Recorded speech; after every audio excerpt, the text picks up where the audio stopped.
Monsieur Christian Ndongala, ambassadeur de la République démocratique du Congo auprès du Benelux, a souhaité la bienvenue aux porteurs du projet ainsi qu'à l'assistance en soulignant l'aspect primordial de voir la ville de Kinshasa s'étendre dans sa partie est. Il a félicité les différentes initiatives prises en vue de concrétiser le chantier qu'il a qualifié de titanesque.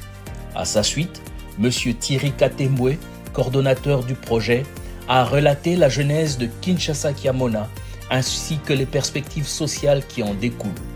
Il se dit satisfait de la participation de la diaspora à ce projet. Je suis très satisfait. Je suis très satisfait. Je ne veux pas dire nécessairement que c'est allé au-delà de nos attentes, mais on en est vraiment ravis parce que ça s'est très bien passé à Paris hier.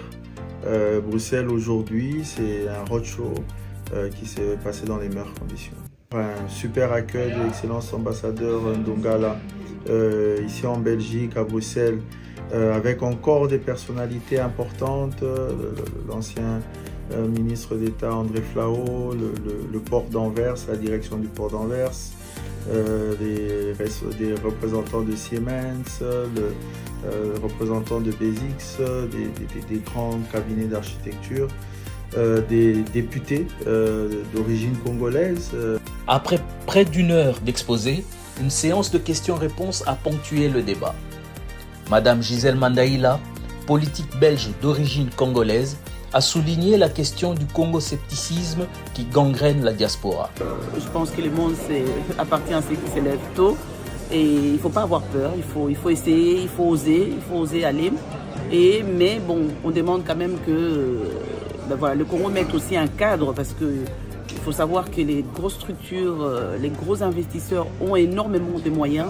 On parle en termes de milliards, ont des épaules solides. Quand il arrive quelque chose ou quand le projet ne marche pas, ils ont des parapluies.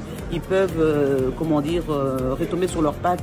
Mais des petits PME, qui est un peu la spécialité des membres de la diaspora congolaise, voilà, n'ont pas des capacités financières que pour s'aventurer et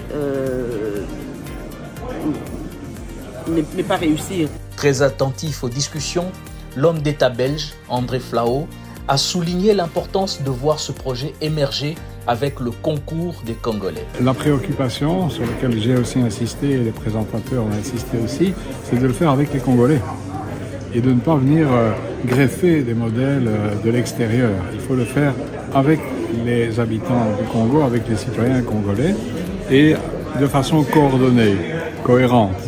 Il y a donc cette cellule qui a été créée, présidée par la Première ministre, qui effectivement assure cette cohérence. Après le succès des rencontres de Paris et Bruxelles, M. Thierry Katembwe Mbala, coordonnateur du projet de l'extension de la ville de Kinshasa, prépare un grand forum pour Londres dans les mois qui viennent avant de rencontrer les partenaires d'Abu Dhabi. Depuis Bruxelles, Christian Nzaoulembe pour Top Congo FM.